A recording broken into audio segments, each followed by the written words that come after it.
সব করতে রাজি আছি, দরকার হলে ছেলেকে যৌতুক দিব, কোনো সমস্যা নাই। আরে কি লাগবে ছেলের? ফার্নিচার, ফ্ল্যাট, গাড়ি, এই চিন্তা করছেন? আমার আম্মু আপু দরকার হলে এই ফ্ল্যাট ওই ছেলের নামে লিখে দিবে।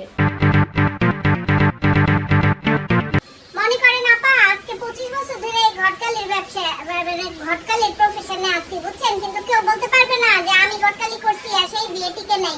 যাক যাক, ভালোই। আজ পর্যন্ত যতগুলা বিয়ে দিছি আপা, একটাও ডিভোর্স হয় নাই। সবগুলা বিয়ে এখনো কি সুন্দর টিকে রয়েছে। তাহলে তো খুবই ভালো। আমি তো কালকে না পরশু আপনাদের এই যে বাসার সামনে যে দেখতেছি, পরে একজন আমারে ডাইকা বললো যে এই বিল্ডিং এর এই ফ্ল্যাটে বলে একটা মেয়ে আছে, যে মেয়ের জন্য বলে বিয়ে দেখতেছে, আপনি যে একটু দেখতে পারেন। হ্যাঁ, আমার মায়ের ব্লেগও তো ছেলে দেখতাছি আমরা। না না, ঠিকই আছে, অল্প বয়স থাকতে থাকতে মেয়েদের বিয়ে দিয়ে দেওয়া ভালো। এমনি কেমন ছেলে চান আপনারা? ঘটকাফা, একটা ভালো একটা ফ্যামিলির ভালো ছেলে দেখেন। ভালো ফ্যামিলির ভালো ছেলে তা আছে, আমার কাছে অনেক ছেলেই আছে। আমার মায়ের আল্লাহর মধ্যে কোনো বদনাম নাই, এলাকার মধ্যে খোঁজ নিয়ে দেখতে পারেন।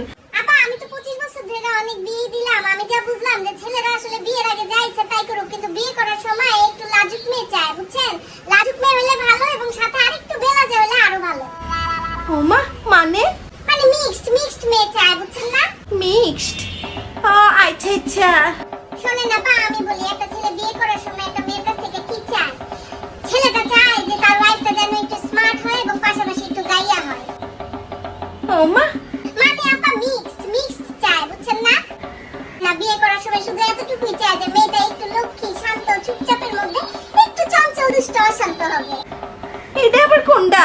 মানে মূল কথা হচ্ছে আপা, একটা ছেলে শুধু এতটুকুই চায় যে তার ওয়াইফটা যেন একটু শিক্ষিতর মধ্যে মূর্খ হয়। শিক্ষিতর মধ্যে মূর্খ? হ্যাঁ, আমার মাইয়াও কিছুটা এরমই আফা। তবে যাই কন আফা, আমার মাইয়া কিন্তু অনেক শান্তশিষ্ট, একদম লক্ষ্মী, ভদ্র, কোনো শব্দ নাই। এই এলাকার মধ্যে এই বাড়িতে যে একটা মাইয়া আছে, কেউ টেরই পায় না, এত চুপচাপ আমার মাইয়া। আর কি সমস্যা আপনার? হ্যাঁ, ডেলি ডেলি ময়লা নিতে আসেন না কেন? একদিন আসলে 10 দিনের খবর থাকে না? আমাদের ঘরে যে ময়লা পয়সা নষ্ট হয়ে যেতেছে, গন্ধ বাইরে হয়ে গেছে, আপনার কোনো খবর আছে? কি চাকরি করেন? হ্যাঁ, করলে ঠিক মতন করবেন, আসলে ডেইলি আসবেন, আর না হলে একবারই আসবেন না। চিল্লাইতেছে কে আপা? এই বলতে পারবেন যে কোনো মাসে আমরা ময়লার বিল দেই নাই? টাকা তো কম নেন না, প্রতি মাসে টাইম মতন আমরা ময়লার বিল ক্লিয়ার করে দিতেছি, তারপরও একদিন আসবে, 10 দিন আসবে না। আমার তো মনে হচ্ছে আপনাদের বাসা থেকে কেউ চিল্লাইতেছে। না না, আমরার বাসা না, এটা মানে পাশের ফ্ল্যাটের এক মাইয়া আছে, এই মাইয়ার গলার আওয়াজ। মা দেখছো, মা তোর ঘটকান্টি, তোর লেগে ছেলে দেখতেছি আমরা। ঘটকান্টি,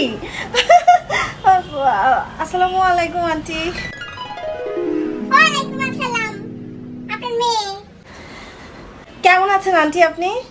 আমি ভালো আছি। তুমি বসো না, এখানে বসো। কিসে পড়ো তুমি এখন? আন্টি আমি তো এখন বিবিএ তে অনার্স করছি।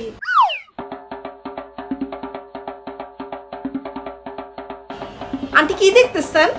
না, দেখতেছি, তোমাকে দেখতেছি, তোমার জন্য তো ছেলে খুঁজবো, সেই জন্য একটু ভালো করে দেখতেছি। আরে আন্টি ভালো করে দেখেন। আরে আন্টি আপনি দেখেন, আমার হাত পা দেখেন, দেখেন না আন্টি, আমার চুল দেখেন। আরে আন্টি, আমার হাত পা, আমার চুল, কিডনি, আমার সবকিছু ঠিক আছে আন্টি। আপনি খালি আমার জন্য একটা ভালো ছেলে দেখেন আন্টি, তাহলেই হবে। আচ্ছা আচ্ছা, ঠিক আছে, বুঝছি। বসো বসো, তুমি বসো। বসতেছি আন্টি। আম্মু, তুমি টিকটক ফিকটক তো করো না? না, টিকটক? ছি, সাফা ইতা আমার মাইয়া করে না। মাশাআল্লাহ মাশাআল্লাহ। আন্টি টিকটক তো অনেক পুরানো জিনিস, ওটা তো আমি ছোটকালে করতাম। চুপ করস না। টিকটকে আমার সব কোর্স কমপ্লিট, 1-2 বার তো ভাইরালও হয়েছিলাম। বুঝছেন আপা, আমার কাছে দুটো ছেলে আছে। একটা ছেলে হচ্ছে মনে করেন সরকারি চাকরি করে। সরকারি চাকরি? আমি রাজি। তুই চুপ করবি শামস। আন্টি ব্লগার টগার নাই আপনার কাছে? আমার না খুব ইচ্ছা, বুঝছেন, যে বিয়ের পরে আমরা কাপল ব্লগ করবো, হাজবেন্ড ওয়াইফ একসাথে সব জায়গায় খালি ঘুরে ঘুরে বেড়াবো আর ব্লগ করবো। অবশ্য আপনি যে ছেলেই আনবেন আমি কিন্তু রাজি আছি, আমার কিন্তু কোনো আপত্তি নাই। আপনি একটা আনলেই হইলো আন্টি। তুই কি কস এডি? হ্যাঁ, আরে শোনো, তুমি এরকম পাগলামি করলে কেমনে হবে? আর তোমার আম্মু আছে, আপু আছে, বড়রা কথা বলবো, আমরা বুঝবো ব্যাপারটা। আরে আন্টি, আমার আম্মু আব্বুর সাথে কথা বললে কোনো লাভ নাই। শোনেন, আমার আব্বু আম্মুর কিন্তু বিন্দু মাত্র কোনো টেনশন নাই আমার যে বিয়ে হইতেছে না। এই দেখেন, আমার 25, 26, 27 বছর হয়ে যেতেছে আন্টি, অথচ কয়েকদিন পরে আমার 30 বছর হয়ে যাবে, কিন্তু আমার মা দেখেন, আমার মা বাবার কোনো টেনশন নাই আমার বিয়ে নিয়ে। আর আমি কিন্তু ওইসব মেয়েদের মতন না যে এখানে বসে বসে বলবো যে না আমি বিয়ে করতে চাই না, আমি বিয়ের নাম শুনতে চাই না, আমি বিয়ে করবো না। আরে ভাই আমি বিয়ে করতে চাই। আসলে ফ্রেম টেম করেন না তো, এর লেগে মনে করেন বিয়া তো ভালো জিনিস, বুঝেন না, বৈধ জিনিস। তো এর লেগে নিজেই নিজের বিয়ার কথা কইতাছে। এখন আমার বিয়ে হইতেছে না কেন? আমার বিয়ে কবে হবে? প্লিজ আন্টি আপনি আমার জন্য একটা ভালো ছেলে দেখেন, ভালো খারাপ যাই পান আপনি একটু দেখেন প্লিজ। আমি সব করতে রাজি আছি, দরকার হলে ছেলেকে যৌতুক দিব, কোনো সমস্যা নাই। আরে কি লাগবে ছেলের? ফার্নিচার, ফ্ল্যাট, গাড়ি, চিন্তা করছেন? আমার আম্মু আব্বু দরকার হলে এই ফ্ল্যাট ওই ছেলের নামে লিখে দিবে। সব কত ফ্ল্যাট লিখে দিতাম হেতির জামাইয়ের নামে। শামসু ভাইকে বলবো গাড়ি কিনা দিতে আমার জামাইকে। হ্যাঁ দিমু তোমারে। আর দারাজে তো ইলেকট্রনিক্স উইক চলতেছে, মানে কত রকমের যে অফার ওখানে জানো, 40% পর্যন্ত ডিসকাউন্ট, তারপরে 10 lakh deal, up to 10% cashback on online payment. দারুন না? আরো অনেক রকমের অফার আছে, যেমন 0% ইএমআই আর 12,000 টাকার ভাউচার। আর অবশ্যই আম্মু কেনার আগে শামস 25B ভাউচার কোডটা ব্যবহার করে কিনবা, বুঝছো? কিচ্ছু দিমু না, জিন্দেগিতেও আমরা কিচ্ছু দিব না। আমাকে বিয়ে দিবা, খুশি হয়ে কিছু দিবা না? এরকম জায়গায় বিয়েই দিব না যে ফোলার ফোলার ফ্যামিলির কোনো কিচ্ছু নাই, এরকম ফকিরা জায়গায় তো আমি আমার মাইয়ার জীবনেও বিয়া দিব না। আচ্ছা আচ্ছা ঠিক আছে, তোমাদের কিছুই দেওয়া লাগবে না। হ্যাঁ আমার যার সাথে বিয়ে হবে দেখবা যে তার বাসায় তোমাদের বাসায় কি আছে, তার বাসায় আরো অনেক বেশি জিনিস থাকবে। আন্টি আপনি খালি একটু মন দিয়া দেখেন, বুঝছেন?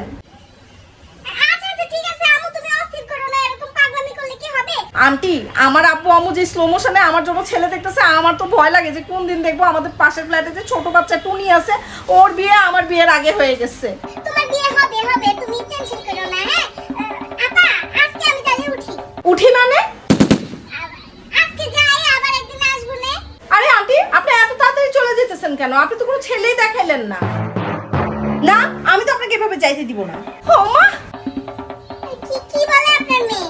আরে আপনি আমার জন্য প্রপার ওয়েতে একটা ভালো ছেলে খুঁজে এনে দিবেন, তারপরেই না আপনি এখান থেকে যাবেন। আরে তুমি এরকম আমার পথ আটকে রাখছো কেন? তুমি সরো, আমাকে যাইতে দাও। এই শামস তুই কি পাগল হয়ে গেছিস নাকি? আপনি একটা ভালো সিভি বের করেন, তারপরেই আমি আপনাকে আমাদের বাসা থেকে যাইতে দিব। আই আপা আপনার মেয়ে কি শুরু করছে? আরে ওনারে যাইতে দে। আপনি কি এখানে শুধু শুধু আমাদের টাইম ওয়েস্ট করতে আসছেন নাকি? আসছেন যখন একদম ভালো মতো ঘটকালি কইরা দিয়া তারপরে যাবেন।